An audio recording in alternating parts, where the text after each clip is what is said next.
Rocky Adams, Senator Thayer, Here. Senator Yates, Representative Bridges, Here. Representative Frazier Gordon, Yes, ma'am. Representative Grossberg, Present. Senator West, Here, present. and Representative Lewis. Here. We have a quorum.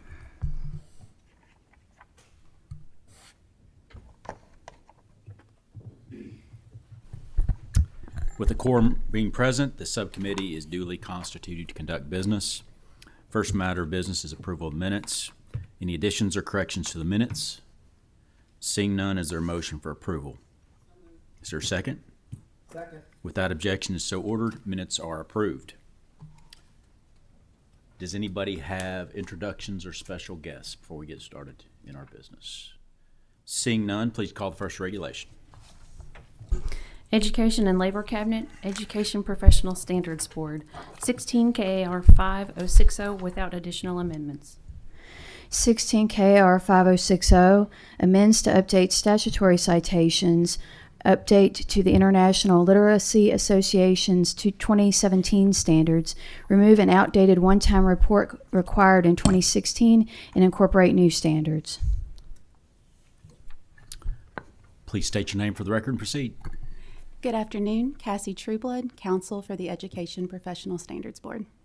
Thank you. There are no amendments.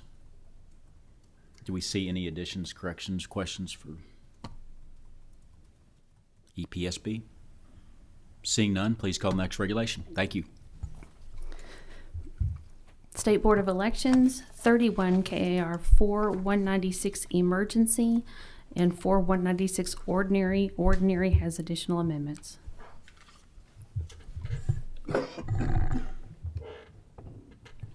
Please state your name for the record and proceed. Afternoon. My name is Taylor Brown. I'm the General Counsel for the State Board of Elections. There is a staff amendment. Do we have a motion for approval of staff amendment? Motion. We have a motion and a second. Without objection, so ordered. So we have before us the regulation with approved staff amendment. Any questions? Senator Thayer. Yes, I've got a lot of concerns back in my district, and I've heard from other legislators about county clerks taking this whole regional election center law a bit too far. And I know the board is just reacting to the statute, but it's possible that we may have to consider legislation in the next session to alleviate some of the concerns about access to polling locations. I know in my home county, I've got some people in a heavily Republican area concerned about the lack of voting locations, and folks in a heavily Democratic area unhappy about a lack of voting locations. And it's apparent that the tweaks we made to the law this last session aren't working, because apparently the state board just rubber stamps every plan that comes their way. So since we've got a committee meeting that's on the record and people who are listening, I'm putting everyone on notice that this is going to be a top issue during the next legislative session. If anybody has concerns, comments, or ways to make adjustments to the vote center law, you better get them to us in the next month and a half, because I think some changes are coming. So with that in mind, I don't know if we should defer this or not. I think this would be a good point to defer to the presenter. Any comments, questions, or thoughts? Or Sure. it's not like we're putting you on the spot or anything. No. We'd be happy to meet with Senator Thayer and anybody else that would like to discuss the vote center model. It has been something that's relatively new in the state and is taking some adjustment, I think, on the county clerk side and the voter side. And we do actually have some thoughts ourselves at the state board on how we can make it a better process. I would just, I have to, because you said it, Senator, we don't rubber stamp them. We do investigate every single county's plan. We've, pulled up the maps and called the counties and done investigation that we can do. But to that, we would like to add some more data points, if you will, to where it's not just this is what a map looks like, this is what you say. Like, what does the data say? What do numbers say about turnout, that kind of thing? Whatever we can add to it to make it not something that just looks good to the county clerk in their mind, something that has data that backs that up. So I'd welcome that conversation, as I know the rest of the staff and the members of the board would. And I would assume your position would be that these regs with staff amendments are an attempt to carry out the legislative intent of HB 302. Correct. Just to explain to anybody that might be listening, this amendment was only changing the form that the counties submit when they want to consolidate. And the amendment that we had to the statute last session added parking information to the form. So that's all this amendment was to have a spot on the form that says, I'm proposing this location. This location has X amount of parking spaces, because that was one of the concerns. Like I said, this was new for Kentucky, and when we rolled it out after that first year, we realized that parking could be an issue. We heard testimony of voting locations that didn't have enough maybe paved parking spaces for people, and I know that was a concern, and so that's what was added last year to the law, and that's what this form was intending to incorporate. Senator Thayer. Thank you, Mr. Chairman. I'm fine with the regs. I do know that the concerns that I expressed to the Secretary of State's office that my clerk chose to ignore also were ignored by the Board of Elections. And there were some people who had to drive a long way to get to a vote center in the northern part of Scott County. So it felt like a rubber stamp when you guys just went ahead and approved my county clerk's map. So there may have to be, I'd be interested in learning a more data points, but we may have, I don't know what we did wrong, but I don't think it's working to the way we intended. It started with COVID and then we kept it, and I think we're going to have to make some adjustments. If you've got ideas, I would urge you to set up a meeting with Senator Mills and Representative Bratcher on recommended changes to the vote center law, and we can go from there, and it'll certainly be considered. Absolutely. Thank you. Thank you. Any other questions? Seeing none, please call the next regulation. Thank you. Thank you all. Board of Pharmacy, 201 KAR 2040. This does not have additional amendments. 201 KR 2040 amends to remove language that conflicts with statute, remove language in Section 5 of the regulation, which prevented a pharmacist licensed in another state from applying to be an intern if the pharmacist is no longer in school, and update material incorporated by reference. Please identify yourself for the record. Eden Davis, General Counsel. There are no amendments to this set of regs. Any questions from members? Seeing none, please call the next regulation. Thank you. Board of Emergency Medical Services, 202 KAR 7550 with a staff suggested amendment. This regulation is being amended to modify the supplies and equipment required to operate an ambulance service, bring ambulance supplies and equipment requirements into conformity with current EMS practices and standards, and remove unnecessary or outdated supplies and equipment. The staff suggested amendment amends various sections to comply with the drafting requirements of KRS 13A and make technical changes. Please identify yourself for the record. John Wood, outside counsel for the Kentucky Board of EMS. Eddie Slum, Kentucky Board of EMS. Thank you. We have a staff amendment. Is there a motion for approval of the staff amendment? Second.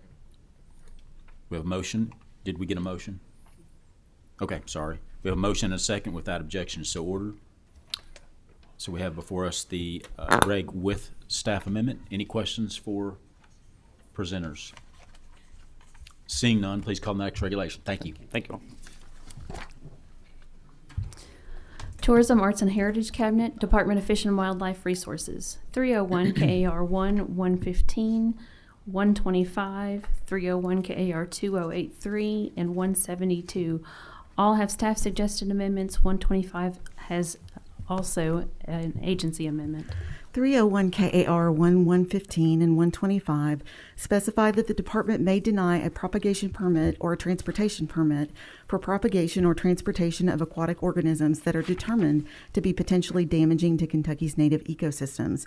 Additionally, 1115 updates language relating to the KRS 13B hearing process. 301 KAR 2083 amends to update references. 301 KAR 172 amends to change the deer hunting zone designation of Simpson County from Zone 3 to Zone 2 to allow the department to more effectively manage the increasing deer population. The staff suggested amendments for all of these regulations amend various sections to comply with drafting and formatting requirements of KRS Chapter 13A. Additionally, 1115 amends Section 3 to specify the procedure for obtaining the Cabinet's approval for additional paddlefish stocking events beyond the authorized one stocking event per approved water supply lake. And 2172 amends Section 1 to add a definition for the term KDSS. There is also an agency amendment for 1125 that amends Section 2 to delete language stating that a fish transportation permit is to be renewed annually by calendar year. Please identify yourself for the record. Dave Drees, Fisheries Division Director. Jenny Gilbert, Legislative Liaison. Gabe Jenkins, Deputy Commissioner. Thank you so much. With this set of regulations, there are staff amendments. Is there a motion for approval of staff amendments? We have a motion. Do we have a second? We have a motion and a second. Without objection, it is so ordered. There is also an agency amendment. Are there any questions or discussions on the agency amendment? Seeing none, is there a motion for approval of the agency amendment? We have a motion. Do we have a second? Do we have a second? Sorry. You don't have to be so snippy. Without objection, it is so ordered. So we have before us the reg with staff amendment and agency amendment. Any questions for Fish and Wildlife? Seeing none, please call the next regulation. Thank you. Department of Agriculture, 302 KAR 22150 with staff suggested amendment. 302 KR 22150 amends to eliminate additional training requirements after the initial training, limit breeding in a herd monitoring program, and clarify the process to exit the herd monitoring or herd certification program. The staff suggested amendment amends various sections to comply with KRS Chapter 13A.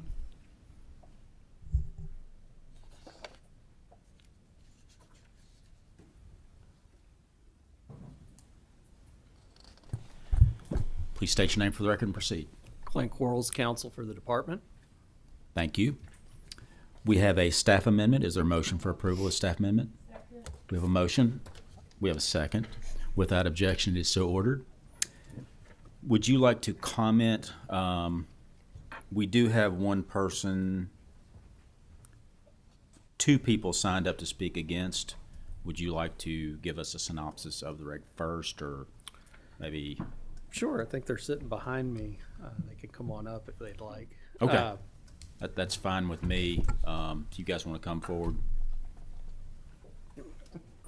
Stay right there. You can sit in the middle of us. We don't be care. outflanked. We're nice. It's all part of the strategy. To answer your question, we did some updates on this reg based on suggestions and needs from Dr. Katie Flynn, our state vet at the time. She has since gone on, and we have a new state vet, Dr. Velasco. So we were kind of between vets while this thing was going forward. Fish and Wildlife did make some comments on this reg. We amended to the point that we felt comfortable amending based on their comments and suggestions. And a couple of the ones that we did not amend were things that I think we're either at a philosophical impasse on, or the particular comment on Section 20 about what to do when you fail the program. How do you how do you exit? I firmly believe that the problem we have here is statutory in nature. I can't do by reg what I'm not allowed to by statute.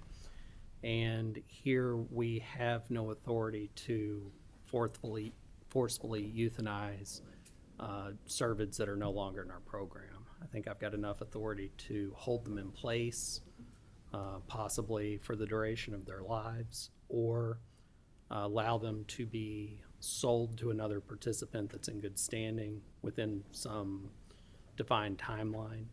But I don't think I have the authority to euthanize them.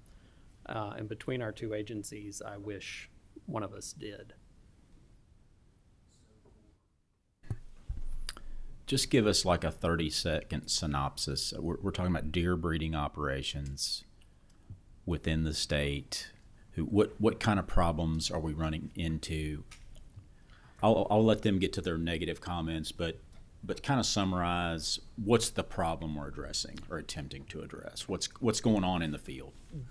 The deer farming program in Kentucky is an approved federal program where we certify breeding and shooting facilities, and we certify them to be CWD free through monitoring.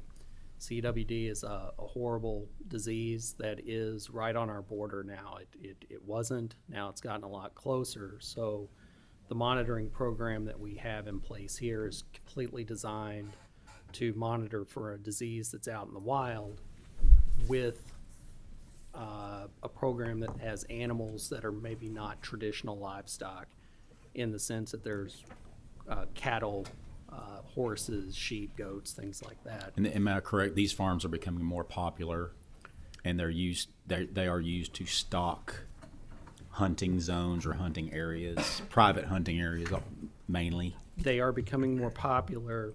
The breeding facilities traditionally do stock other facilities, but they are not open hunting areas. The places that they are stocking are also in our program, and they are HMPs, so they should still have a fence that is monitored so that they're not commingling with wild deer.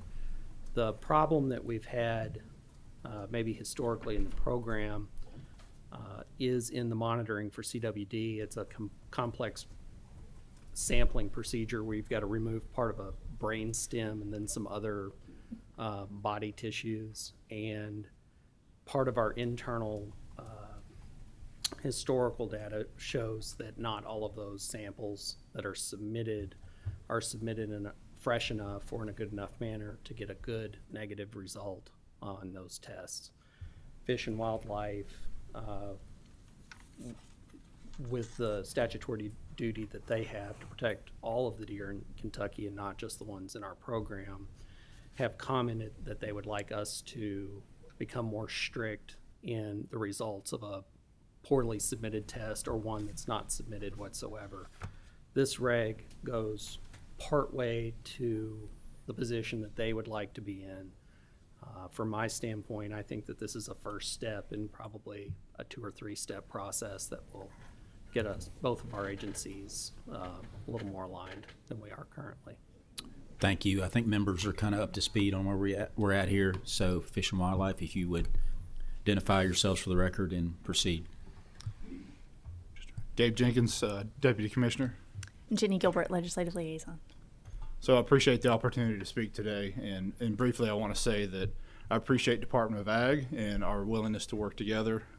Clint and I have worked a long time on this industry, and I will say that our relationship is the best it's ever been in my tenure. And yeah, we're not quite seeing eye to eye on this part, but we do work well as sister agencies on this program.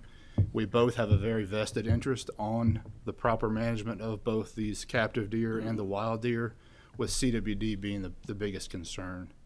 And, you know, initially we did make comments on the regulation, and we were very happy with the modifications they made, with really just one exception. And Clint mentioned that, with the exception of in Section 20 on what happens to a facility or animals when they exit the program. And we want to ensure that the animals are always monitored and they stay regulated by a department of some sort. And once they fall out of that compliance, they, in our minds, kind of go into this gray area where ag says they're not really our authority. They're not wildlife per se to fall back to us for to default. And we want to see a mechanism to where those animals can be euthanized and that facility no longer be in place because they've not been in compliance and they've fallen out of compliance in that. So that was our request, to see that added. And I can appreciate what he makes, not sure on the authority side of it, but what we don't want to see is unregulated entities and deer that pose a risk to both the wild and the captive herds.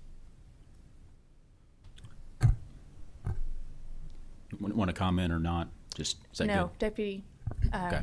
Jenkins handled that well. So I'm going to defer to other members of the committee if they want to chime in here, and Mr. Quarles, you can step back in also.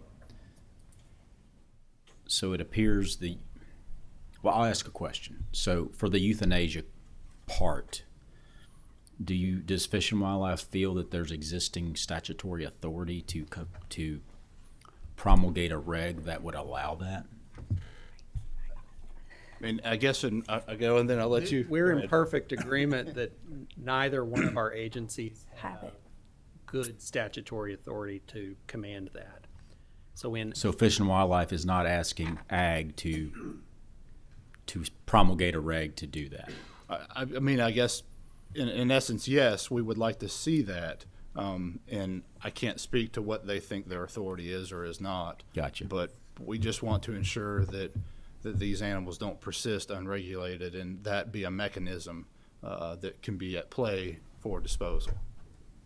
So this is my personal opinion at this point. So it sounds like there is no administrative reg solution here. This may be a statutory. We may need to do something statutorily to figure this out. Is that a fair? Yes. I see everyone nodding, so that's okay. Good. Any questions from members? Co-Chair Lewis. Thank you, Mr. Chairman. What are you seeing? Obviously, I guess there's issues of jurisdiction and control. What are you seeing in other states in terms of is it Department of Ag, or is it Fish and Wildlife that are typically leading this program, or just in general? First, it's a great question, and I will say it varies across the country to where it's some that the captive deer are regulated solely by the Department of Ag. Some of them are solely by the Fish and Wildlife Agency, and some are split. And there's positives and negatives to both. And like I said earlier, we've worked very well together and through this entire process for 15 years now. And this has really been the biggest thing that we've tackled together, but it's not so much at fault for one or the other. It's just making sure that this is done correctly and the compliance of that. So I don't think there's necessarily issues on our part. Just there's things that we need to address that I'm not sure either agency has the authority to do so. Thank you. I think we could also add that we just spoke this week. There is a national Fish and Wildlife agency that, our members or our staff are a part of, and they are coming up with industry standards that they would like to recommend to USDA, but this happens often. So it's a fluid conversation between those agencies, even on, a national level. I don't know that we could tell you there is a blanket procedure or policy or standard that anyone follows, because it does vary so broadly depending on what part of the country you're in even. Sure. Well, you all know more so than myself, but seeing what's happening in Tennessee and it being right on the border, should CWD get into Kentucky, being able to take swift action. But like my co-chair was saying, sounds like we need to clarify some statutory language there. But thank you, co-chair. Thank you. Any other questions from members? So before we stop here, as an give us an example of you have a service facility, they're no longer in compliance. I'm assuming, let's say the owner walks away, right? Okay. That's the kind of situation you guys are trying to address, correct? One of the situations. Yes. One of the situations. So I guess to drill down on my co-chair's question, what would you propose in that situation? The Department of Ag currently has several management tools to deal with that, one of which is a quarantine that would prevent the movement of those animals anywhere. Anywhere within the state, even? No, anywhere off of the property. They cannot leave the fence live. Even the ones that do expire prior to leaving the fence are required to be tested to be in program compliance. The problem is when we go through the administrative process to strip somebody of their status or license or something like that, and we have exhausted our judicial remedies on that, the animals that they still hold fall into a gray zone or a black hole where I can't enforce authority on somebody that doesn't have a license. They just simply own things that used to be livestock. And then for Fish and Wildlife's perspective, they do have authority to euthanize animals that are not domesticated. So simply because they cease to be current livestock, that doesn't mean that they lose their domesticated status. So I think that their authority ends kind of at the same moment that ours does. So my question, my question is, what would your proposal be? So I think I hear you telling me that one of the primary solutions that either Fish and Wildlife or Ag or whoever would be euthanasia. Yes, and preferably by Fish and Wildlife. The department has a history of hunting rifles. If you recall from a number of years ago, I'd like to never be in that situation. I can appreciate what you're saying. Yeah. Thank you so much. Any further questions? Seeing none, please call the next regulation. Thank you. Department of Justice, 501 KAR 16310. This has a staff suggested amendment. 501 KR 16310 amends to require a suspension of an execution if the department discovers a diagnosis or specific signs of an intellectual disability. Specify that the IQ test score for an intellectual disability is 75 or less after adjustment for the applicable standard error of measurement. Specify that a diagnosis of an intellectual disability can also be indicated by other similar prevailing medical standards and clinical guidelines. Define insanity as demonstrated by an inability to rationally understand why the state wants to execute him or her. Specify that the required notices must be in writing and require various notifications if a known potential adverse reaction is identified. The staff suggested amendment amends Section 4 to insert existing language that was inadvertently omitted and amends various sections to comply with KRS Chapter 13A. Please identify yourself for the record. Good afternoon. Nathan Goins with the Justice and Public Safety Cabinet, Office of Legal Services. Allison Brown, Counsel for the Department of Corrections. Scott Jordan, Deputy Commissioner. Thank you so much. There is a staff amendment. Is there a motion for approval of staff? We have a motion and a second. Without objection, it is so ordered. We do have one person signed up to speak against. Since we do, could you just 30 seconds tell us, boots on the ground, what does this reg purport to do? Excuse me. This amendment was a result of litigation that was instituted by inmates then on death row. They challenged the regulation as insufficient to protect the constitutional right not to be executed in the instance of the person being intellectually disabled. Our amendments addressed that issue and also addressed a numerous amount of concerns that were a result of public comment. So obviously you feel that, did the judge lay out a framework within the opinion to allow this, or I'm assuming you feel this is a good enough response, obviously? Yes, sir. We believe that the amendments that were made were more than enough to address the constitutional concerns of the judge. Okay. Thank you. We have David Barron. Is David here?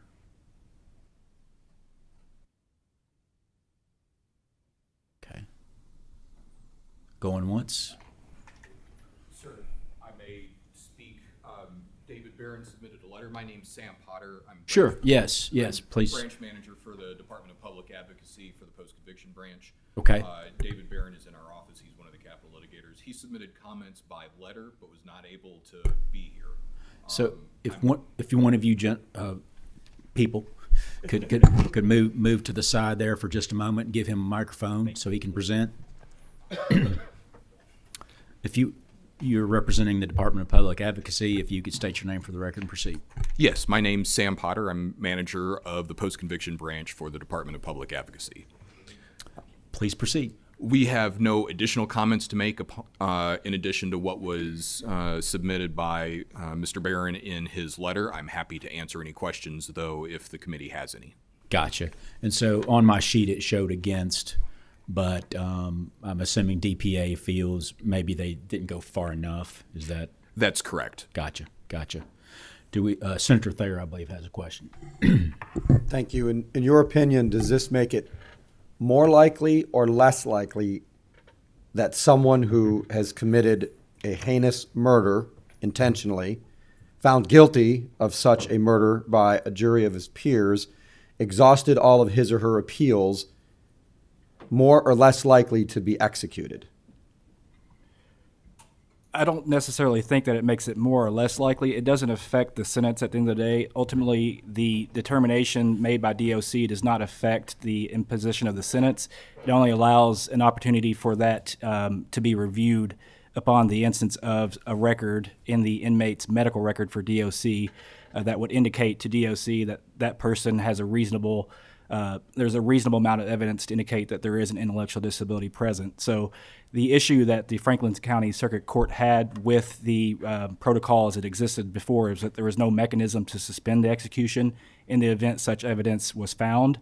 This just addressed that issue by allowing there to be notice provided to the condemned person's counsel as well as the AG and other interested parties to allow them the opportunity to bring that before a court to make a judicial determination about whether or not the intellectual disability exists. Follow up, Mr. Chairman? Yes, please. Thank you. What is the standard or what constitutes an intellectual disability? Well, there is a statutory standard for that. That had been modified by Supreme Court of Kentucky precedent recently in Woodall v. Commonwealth and then more recently in White v. Commonwealth to indicate that in the instance that there is such an indication, whether it be through an IQ standard or other issues related to their ability to acclimate and several other statutory standards, which we also have a licensed psychologist here for the department if you want to ask a specific question related to that. But the standard that we adopted in the regulation was the DSM standard as well as the AAIDD. I have no idea what those acronyms mean. DSM is a diagnostic standard manual. It's used as a clinical guideline to determine intellectual disability, among other things. AAID is a similar type of clinical guideline. So we use those to determine whether a diagnosis exists. In addition to that, we included a third factor, which is other prevailing medical standards, and that is to address the Kentucky Supreme Court precedent that said that you have to consider those standards when making the determination. Okay, thank you. So, working through a normal appeal, obviously if someone's on death row, if we're going to get to the stage where they are in fact executed, we have multiple appeals, many, many years. So, as a lawyer, help me figure out, shouldn't this be something that comes up like in the initial appeal? Shouldn't we know this information pretty quickly into the process? Am I right or wrong on that? Yes, it should be something that it would be considered, but this is a review of institutional medical records, not records provided by counsel or outside entities. So if there's some indication that that person is demonstrating an intellectual disability while they're incarcerated, that's the type of information that would be reviewed by the department psychologist to make that Gotcha. determination. So this could change. So my first 5 years in prison, I'm perfectly fine. And then later on, if I develop this disability, whatever, that what you're saying is that under court precedent, that can now be considered. It's at the duty of a constitutional duty to be considered. Right. And theoretically, yes, that is a consideration to be made. Gotcha. Any other questions? Yeah. Representative Greenberg. Grossberg, I'm sorry. That's right. Thank you, Mr. Chairman. You know a Greenberg, I think, probably. I'm going to reframe Senator Thayer's question because I don't think it was discreetly answered, which is, at the end of the day, with this regulation, is someone more or less likely to ultimately be executed? I don't think the regulation affects whether or not they're going to be likely to be executed. If there is an existence of an intellectual disability that has to be determined, there has to be a determination judicially made to determine whether or not that exists. If it exists, then constitutionally that person cannot be executed. If it doesn't, then they can move forward with the execution. So the regulation doesn't lean one way or the other. It just applies law and precedent in a way to allow a determination to be made in the event there is existence of evidence to a diagnosis of an intellectual disability or evidence that the person is insane or incompetent to be executed at the time of execution. Please proceed. Follow-up question. Roughly, if you had to estimate what percentage of those on death row would qualify with either an intellectual or other psychological disability, which would impair their ability, I don't remember the exact wording, but to understand what it is that the state intends to do to them? 1 second. Okay, I'm going to let Russ Wilson, who is our department psychologist, answer that question.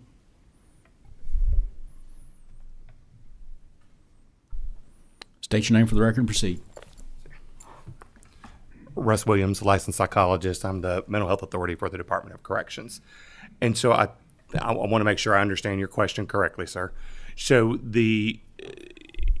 if the statutes are followed and we look at the competency and criminal responsibility statutes as they occur, what we're really looking at with this is age-related decline and mental illness that would exacerbate during the incarceration period. And so it's really hard to say.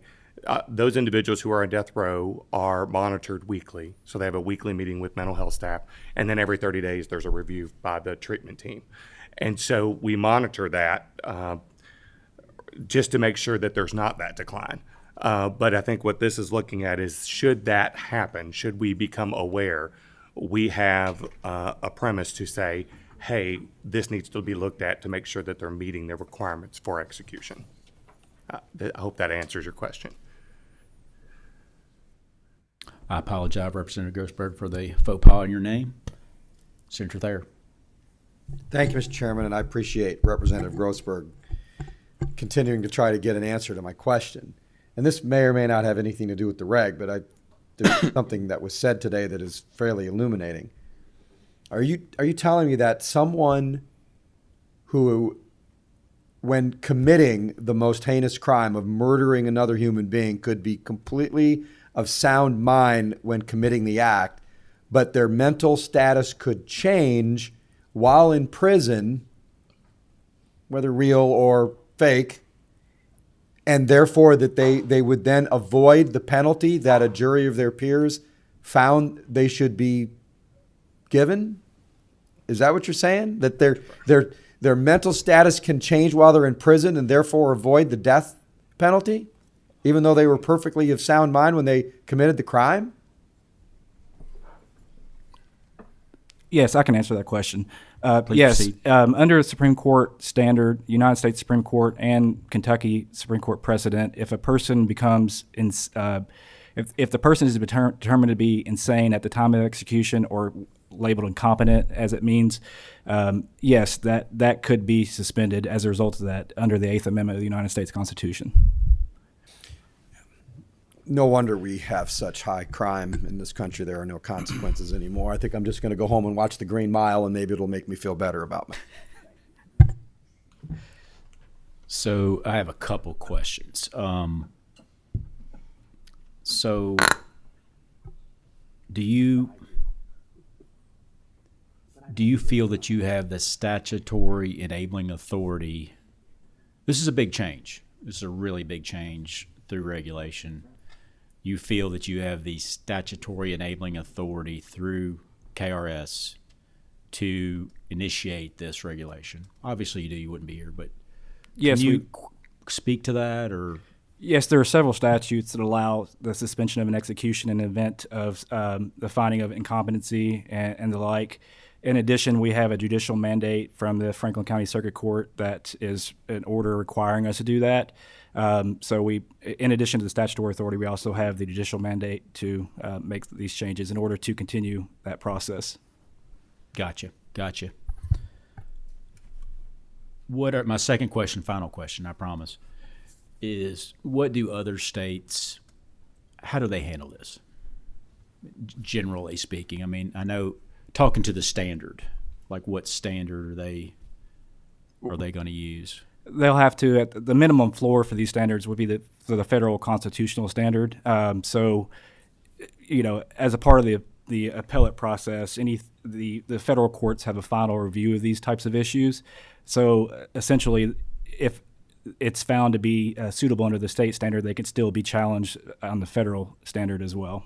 So the federal standard is the floor, which is what we are applying at this point. Gotcha. Any questions from members? Seeing none, very important topic. Call the next regulation. Thank you. Kentucky Law Enforcement Council 503 KAR 140 with staff suggestion.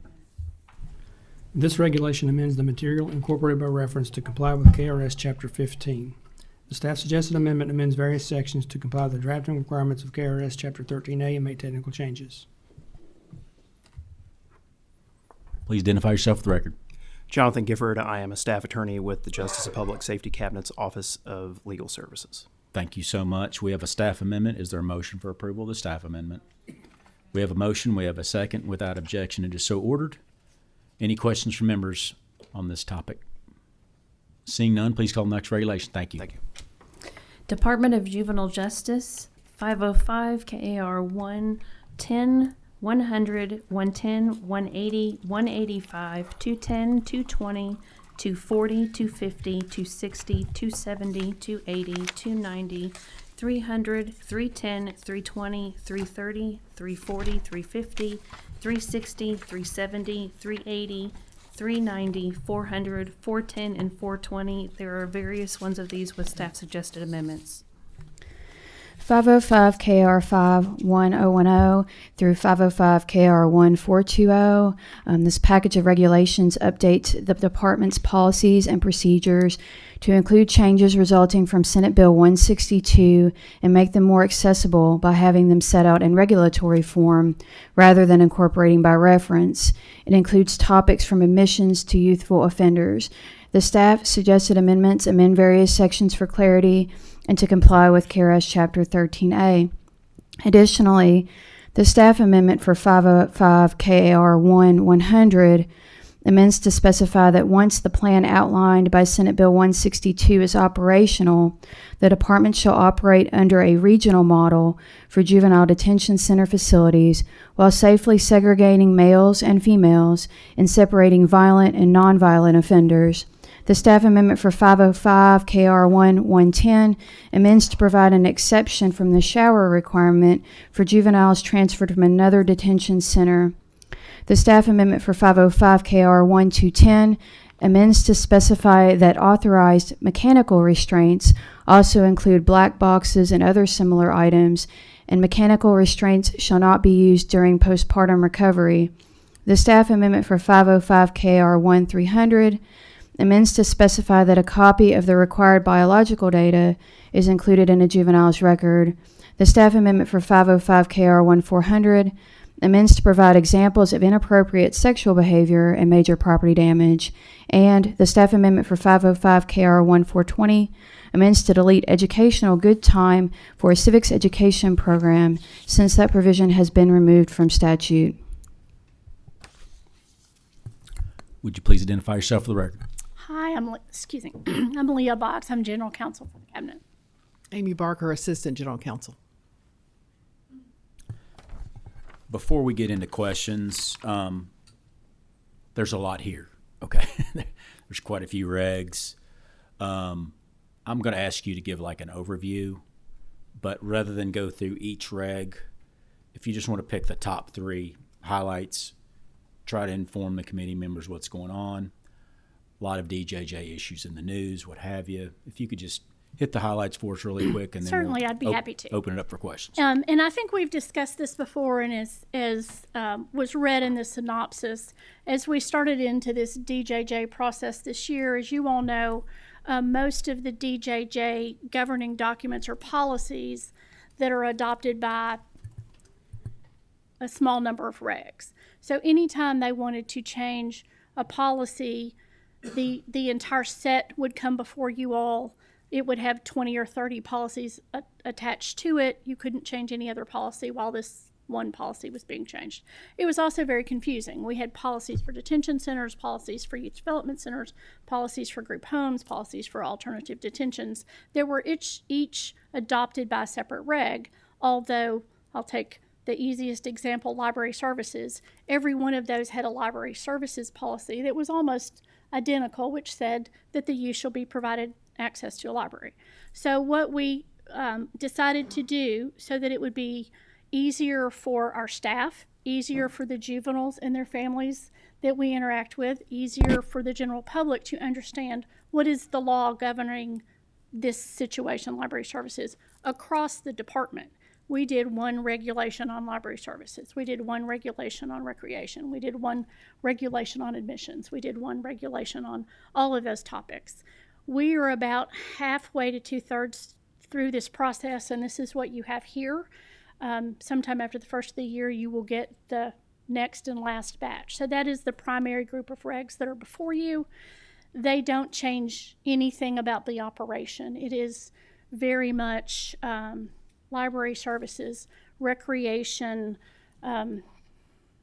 dietary services, religious programming.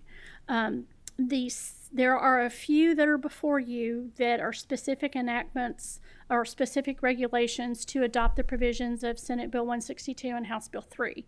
The 2 primary ones, I would say, are 210 and 220 regarding the restraint and control methods, which Senate Bill 162 specifically authorized. So this is a regulation that implements that. That is pepper spray, tasers, the restraints, those types of things, the cell entry teams, those things like the Department of Corrections has that Senate Bill 162 wanted to adopt into the DJJ facilities. The other one is 220, the transportation of juveniles. That just specifies when and how mechanical restraints can be used in transporting juveniles. The only other one that I know of that has drawn attention is 100 admissions. You all did get that in the policy. It was an emergency policy adopted when we went to the emergency structure where we segregated males and females and high and low risk offenders. There was then a subsequent ordinary reg that adopted the policy. This is now the reg that adopts that system-wide. As you all know, there was much discussion primarily from DPA, but also some questions about, does this mean you're not going to a regional model? Absolutely not. This has always been how we operate the emergency structure until we can return to that regionalization outlined in Senate Bill 162.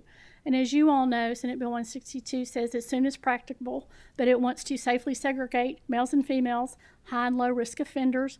It wants to do those in our regional facilities, but also, as you all know, our regional facilities didn't do that so well last year, and that's one reason we went to this model. So until we can create that system, Senate Bill 162 gave us, I think, $1.75 million to hire a consultant. The consultant's been hired. They have worked. They've developed a plan. I think those conversations have started. It's a little bit higher level than me, with you all about how that works. But to carry out regionalization. Pardon? To carry out regionalization. Yes. So this admissions reg, I know there was a concern to just make sure it talks about that this is the emergency structure reg, which it is. Your staff suggested an amendment saying that it will return to regionalization once those things are carried out. We were more than happy to agree to that change to make clear that this was never our intention that this was the permanent operation. So I think this admission reg really sets out what we're doing now, but then what we will do in the future when we can get those facilities set up to return to that regional model safely. Thank you so much. Any questions from members? Seeing none, please call the next regulation. Thank you very Thank much. you. You must have done a good job with your comments. Education and Labor Cabinet, Department of Education, 701 701 KAR 5110, 702 KAR 3340, and 702 KAR 7125, all with staff suggested amendments. 701 KR 5110 amends to incorporate by reference the new 2024-2030 KETCS master plan and remove the previous plan. 702 KR 3340 establishes requirements for approval of school district lease agreements, including to require a district to submit lease agreements in excess of $100,000 to the Commissioner, along with a copy of the lease and local board attorney certification form, require the department to approve or disapprove the lease within 30 days, authorize the department to request additional information from the district, authorize the district to only enter into the lease upon the final approval by the Commissioner of Education, require that if the lease is not approved, a notice shall be sent to the district with the rationale, authorize the district to amend an unapproved lease for reconsideration, and incorporate a local board attorney certification form by reference.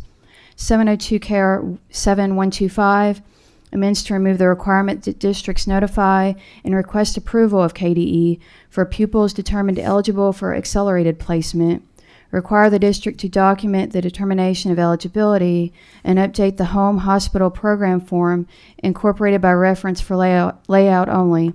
The staff amendments for 701 KR 5110, 702 KR 3340, and 702 KR 7125 all amend various sections to comply with KRS Chapter 13A. Additionally, the staff amendment for 702 KR 3340 amends the relates to paragraph and local board attorney certification form to delete a statutory citation. Please identify yourself for the record. Good afternoon, Todd Allen, General Counsel for the State Board and Department of Education. Thank you so much. There are staff amendments. Is there a motion for approval of the staff amendments? We have a motion and a second. Without objection, it is so ordered. I have one question on 340. That's the lease provision. Yes, sir. Is this an additional layer of bureaucracy, or how is that handled currently? Yeah, Senator. This is not an additional layer of bureaucracy. This implements statutes that have been in place for many years. And formalizes the process so school districts understand what they have to do in order to submit a lease to KDE.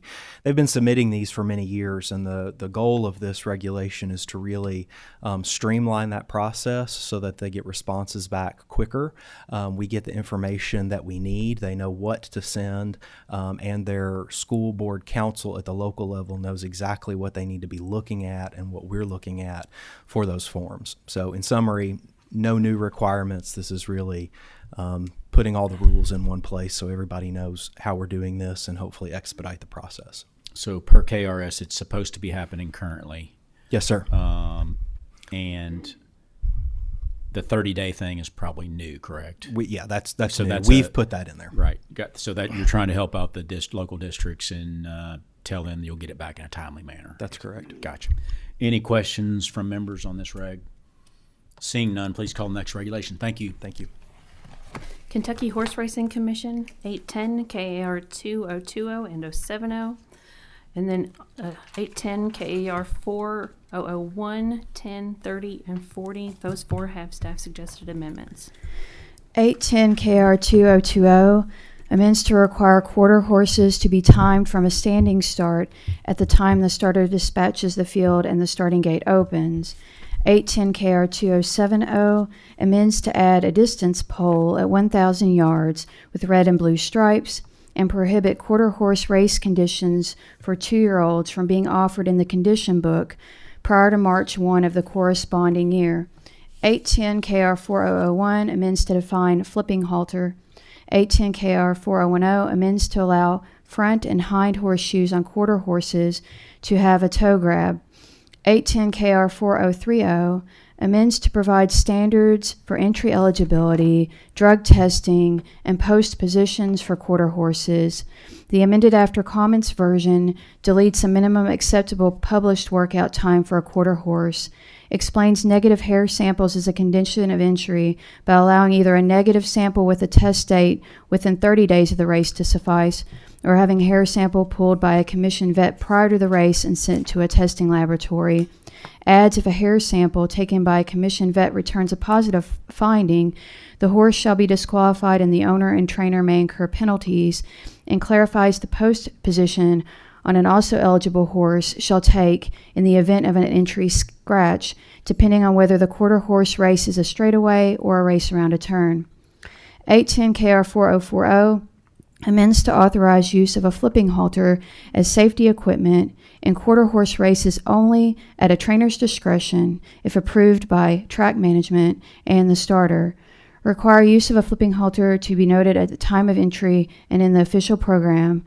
Require that if the stewards determine a door at the front of the starting gate failed to open properly and timely due to the horse equipped with a flipping halter, the stewards shall rule the horse a starter eligible for race placement and purse earnings, and there shall not be a pari-mutuel refund, and change the time provision for a quarter horse disqualified for interference during time trials.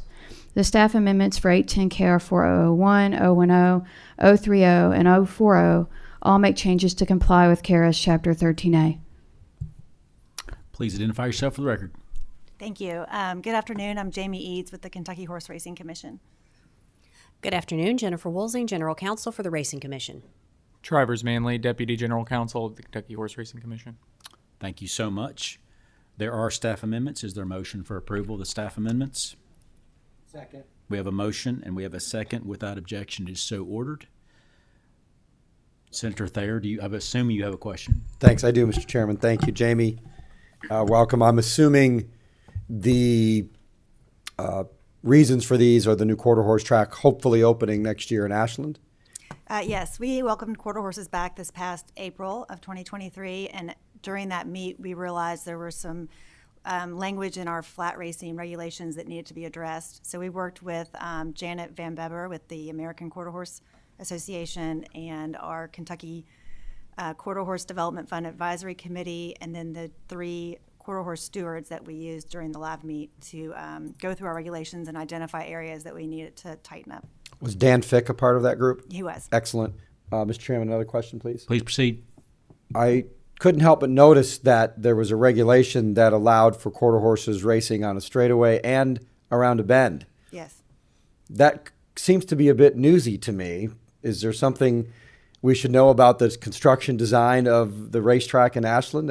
I was under the assumption it was going to be a straightaway, but a bend would be nice. I think we went ahead and put that in there because there are some races in Indiana that go around a turn. Mm-hmm. I don't have any update on the track, though. Okay.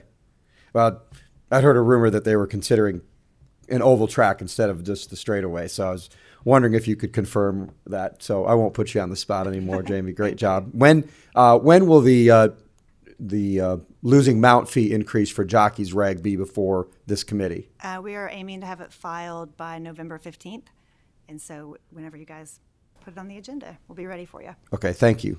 Thank you, Mr. Chairman. You're welcome. So I'm assuming this just gives tracks flexibility. They can do the oval or they can do straightaway, correct? Yep. Any other questions from members? Seeing none, please call the next regulation. Thank you. Department for Public Health, 902 KAR 45-190 emergency, 902 KAR 119, 50, 58, 65, 165, 185, 195, and 200. None of these have additional amendments. 902 KAR 45190E amends to define hemp-derived cannabinoid products that are for adult use only and separate these products from those that are non-intoxicating. Amends to add and revise requirements for processing and manufacturing facilities, to add product testing requirements, to incorporate the FDA standards for product safety, to add a requirement for a retail store to register with the department, and to add enforcement actions. The 902 KAR 100 series clarifies that registration and monitoring requirements are applicable to sources of ionizing radiation and those who work with those machines, to update the dose limits to current industry standards, to require that a licensee comply with federal regulation with some exceptions, to update the annual dosage exposure notification requirements, to establish requirements for receipt, possession, use, transfer, and disposal of licensed material, to establish procedures and criteria for the issuance of licenses to receive title to own, acquire, deliver, receive, possess, use, and transfer special nuclear material, and terms and conditions for license issuance. Also to establish requirements for the issuance of a license authorizing the use of sealed sources containing radioactive materials in irradiators that use gamma radiation, establish safety requirements for operating irradiators, and make other changes necessary for KRS Chapter 13A compliance. Please identify yourself for the record. Thank you, Senator. Wesley Duke, General Counsel, Cabinet for Health and Family Services. Julie Brooks, Regulations Coordinator, Department for Public Health. Thank you so much. I'm going to jump right in. Do we have any questions from members on this set of regs? Seeing none, I have one question. Were these regs brought forth of your own volition, or did we have a KRS or a bill that kind of? The 45190E was filed in response to House Bill 544.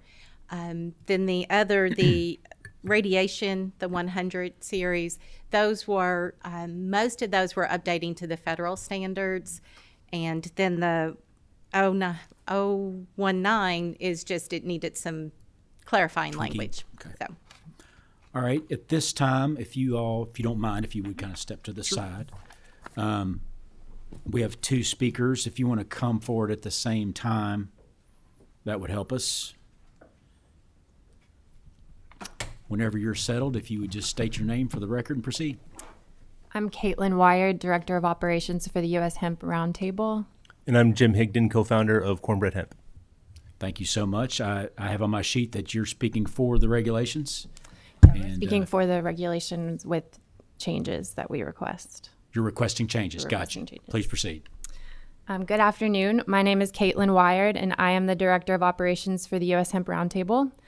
I'm grateful for the opportunity to testify before the committee today regarding this emergency regulation. The Roundtable, founded and partially headquartered in the Bluegrass State, is the hemp industry's leading national advocacy organization.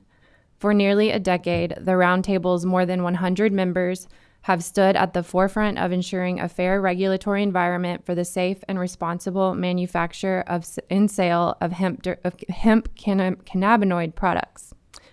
We thank the legislature for passing House Bill 544, which required the Cabinet for Health and Family Services to issue this emergency regulation for the sale of adult hemp-derived cannabinoid products such as Delta-8 THC. The U.S. Hemp Roundtable also wishes to express its sincere appreciation for the diligent efforts undertaken by the Cabinet for Health and Family Services in revising the emergency regulation.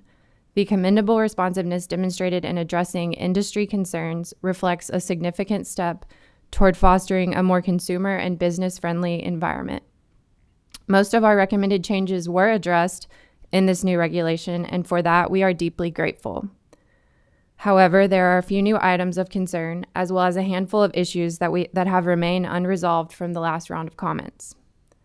Our most significant concern involves the new requirement in Section 3.4a that for a hemp product to avoid the adult designation, it must contain a ratio of at least 25 parts non-intoxicating cannabinoid, usually CBD, to 1 part adult use cannabinoid, usually THC.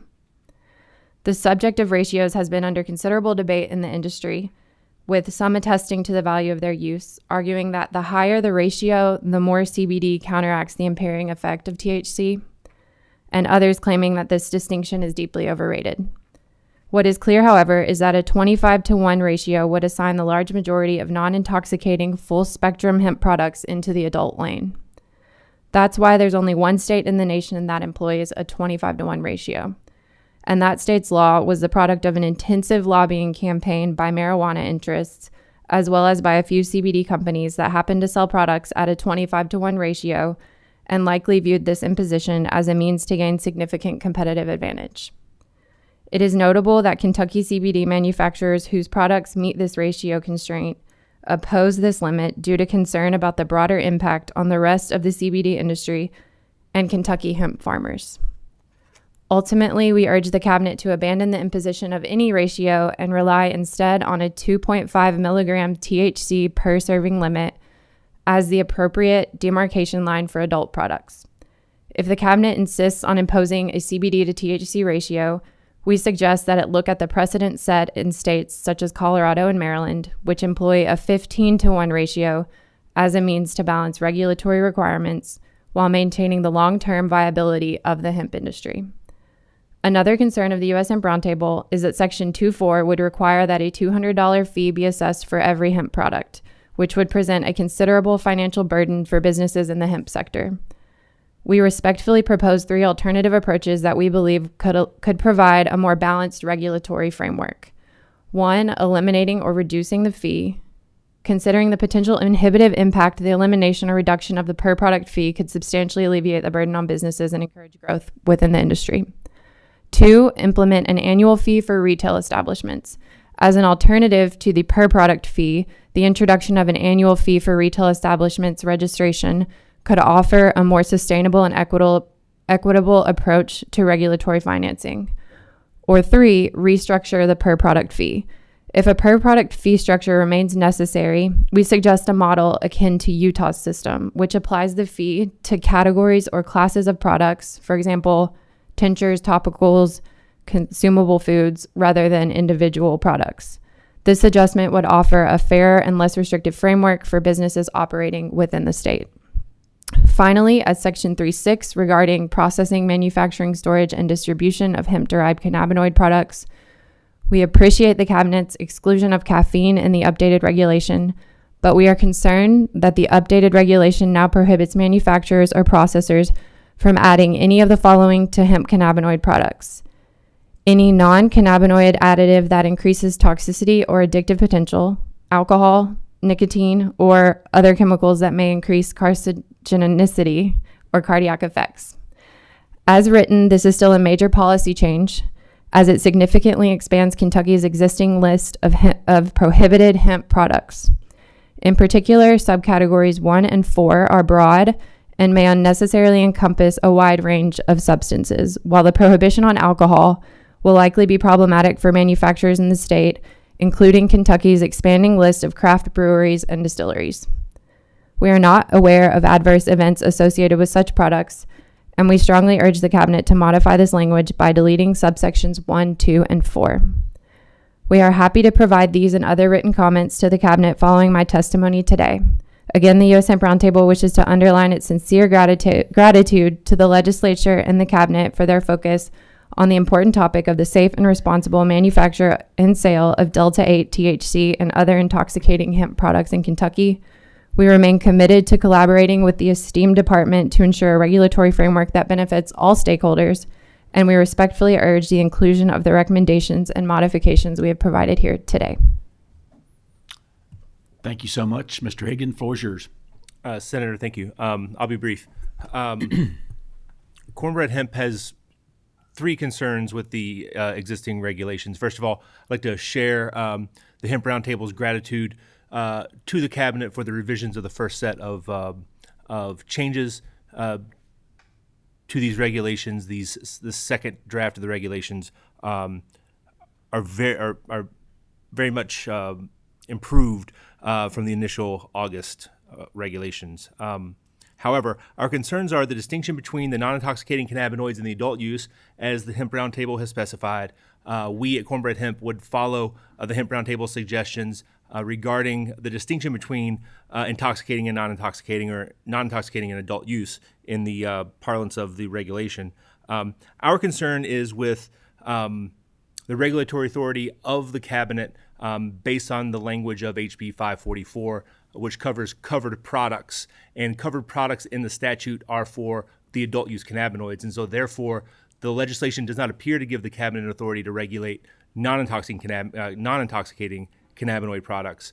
And further, the legislation does not appear to grant the cabinet authority to regulate the processing facilities where these products are made. And if these regulations stand as written, it will create a two-set duplicative regulations upon businesses like ours, where we would be regulated by both the cabinet and the Department of Agriculture, with a license from the Department of Agriculture and a permit from the cabinet, which are both run by constitutional officers of different political parties, and could create a problem where there's confusing or contradictory regulations coming from these two different agencies that businesses like ours would have to comply with. And so that's our primary concern, is regarding the duplicative regulatory nature of these regulations on businesses like ours. Okay. Any questions from members before we go further? Representative Fraser Gordon, you have a question? Thank you. I would just like to hear the cabinet's response to these questions, because I am concerned about the safety, especially where children are concerned. I agree, and I was going to suggest that if you two would kind of step to the side or let them come back up, if you don't.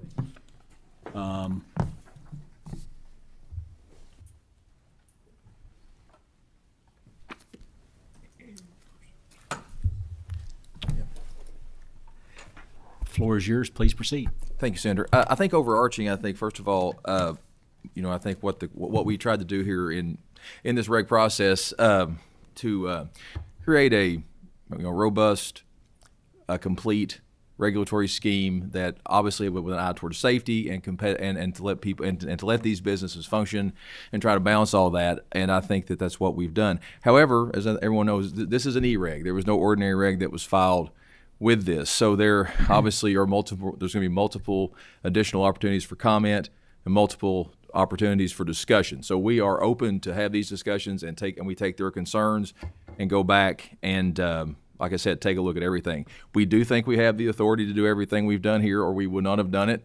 We will review that accordingly just to make sure. But obviously I think that this is a work in progress. Up until a very short time ago, most of these products were completely unregulated. So we're really starting from scratch here. So we are open to have this dialogue and continue this with the Hemp Roundtable, with Mr. Higdon, and whoever else is in this field. So yeah, we will definitely do that. Senator Thayer. Thank you, Mr. Chairman. So we can't defer an emergency reg. Correct. We can ask for a deferral, but the deferral, it's in effect already. Right. Right. The E-reg's in effect. So it's in effect. You're eventually going to come back to us with a permanent reg. Correct.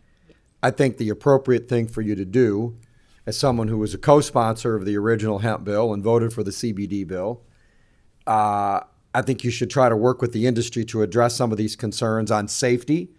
As Representative Fraser Gordon said, that's obviously a major concern, and price, and these fees. And these are entrepreneurs in most cases with startups, and they should be given an opportunity to have a fair startup just like any other business without having overly harsh financial burdens in terms of the fees, et cetera. I mean, hemp's been legal now in Kentucky for almost 10 years, and maybe more than 10 years.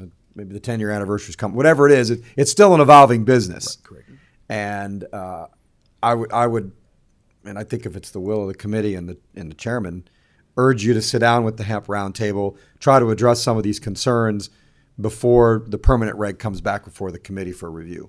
No, and we will definitely do that. We've already established fairly good relationships with the Hemp Roundtable, with the Retail Federation, the players that we need to be talking to.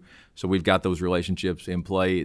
We can build on those, and we plan on it. I think we need to. You good, Senator Thayer? You good? They should also collaborate with the alcohol industry as well, the distillers, small farm wineries, the Guild of Brewers. I think Mr. Higdon brought up some interesting concerns there. Let's make sure we're being collaborative when we do this permanent reg. Thank you. Any other questions? Representative Grossberg. Thank you, Mr. Chairman. Thank you for getting my name correct this time. You're welcome. I find myself agreeing with Senator Thayer for the third time today. So, yeah, someone might have some nitroglycerin I need. Got to get your mind right.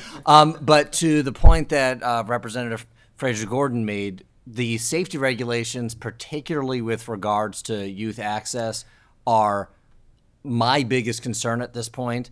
And this ratio of 25-1 with CBD versus intoxicating, there is not enough published research to say that changing the ratio does anything more than saying if an alcoholic drink has 25 times more inert elements, water, sugar, juice, that it's any less intoxicating. All it means is that you have to drink more of it to get intoxicated. So I'm going to ask that you guys look for a minimum standard of the total amount of intoxicating THC or otherwise per unit, whatever unit is, you know, whether it's a vape or a tincture, a gummy, that it's the total amount of THC, not some relative ratio of an element that we agree is inert. Because I was a youth once, and if you told me back then, because it wasn't legal back then, that I could have 10 gummies and get the effect that I was looking for one gummy, I would have had 10 gummies. And I just don't want kids doing that, because we're going to wind up with crowded psych wards and the hospitals with kids freaking out, not understanding what's going on. And that was not the intention of any of the laws that we passed here. So I'm compelled by the argument that the ratio is not the way to go, but total dosage or concentration is. Thank you. We'll review that as well. Thank you, Representative Grossberg. You should be really concerned when you start agreeing with Senator Thayer 3 times in a row. So. Mr. Chairman, if I may, the first one was on reviewing elections. I did speak up on that, but you know, I probably should have at the time. But I think that the law should be whatever is easiest for the voter versus what is easiest for the county clerks. Sounds good. Any other members with questions? So to sum this all up, I think as a committee, what we're asking you to do, we're not asking for a deferral. This is an emergency reg. It will flow through. You're working on the ordinary, so there will be a comment process, so the speakers and their groups can participate in that process. As chairman, I would make a special request that the cabinet come back to us in December, and present, try to work with the parties involved and maybe present to us any new information, if you could. Okay. And we will not ask for a deferral. We will not ask for a deficiency or a deferral. Okay. Fair enough? Fair enough. Okay. Thank you, Senator. Any other questions? Seeing none, please call the next regulation. Thank you. Department for Behavioral Health, Developmental and Intellectual Disabilities. 908 KAR 2-300 emergency. This does not have additional amendments. 908-2300 emergency only establishes requirements and standards for the administration of the Kentucky Problem Gambling Assistance, including requirements for eligibility, application for funding, monitoring of services provided, certification of treatment professionals, and department responsibilities. Please identify yourself for the record. I'm Rachel Ratliff. I'm the Regulation Coordinator for the Department for Behavioral Health. I'm Phyllis Millspaw. I'm the Assistant Director for the Division of Mental Health within that department. Thank you so much. There are no amendments on this set of regs. Any questions from members? Seeing none, please call the next regulation. Thank you. Department for Community-Based Services, 921 KAR 1-420 without additional amendments. 921 KR 1420 amends to no longer require the Child Support Agency to report to the Kentucky Transitional Assistance Program or Kinship Care Agency within 10 working days at the end of the month in which an escrow payment is dispersed to a recipient. Please identify yourself for the record. Kelly Blair, Department for Income Support. Thank you. There are no amendments on this set of regs. Do we have any questions from members? So I have a question, and sorry that you're the last person on the agenda. Thank you. If you just read the kind of the synopsis, it doesn't sound good. It sounds like, you know, we're no longer being transparent and you're no longer having to report. But get into it a little bit and tell me what's actually happening, why this is being put in place. We no longer have to submit the escrow payments that a recipient receives. However, the Department for Community-Based Services, they still have access to that information. So it's not that it's being, you know, hidden or anything like that. They can still view it. They just don't have to count it when someone receives food stamps, FAST, KTAP. So it's no longer considered income. Gotcha. Okay. You answered my question. Any questions from other members? Seeing none, thank you so much. Thank you. That concludes the November agenda. Do we have a meeting date? Is this a set meeting date? We have December 11th, which is Monday, at 1 p.m. Tuesday is Inauguration Day. Gotcha. So mark your calendars. December 11th will be the next meeting of this committee. Any other business to come before the committee? Seeing none, this meeting's adjourned.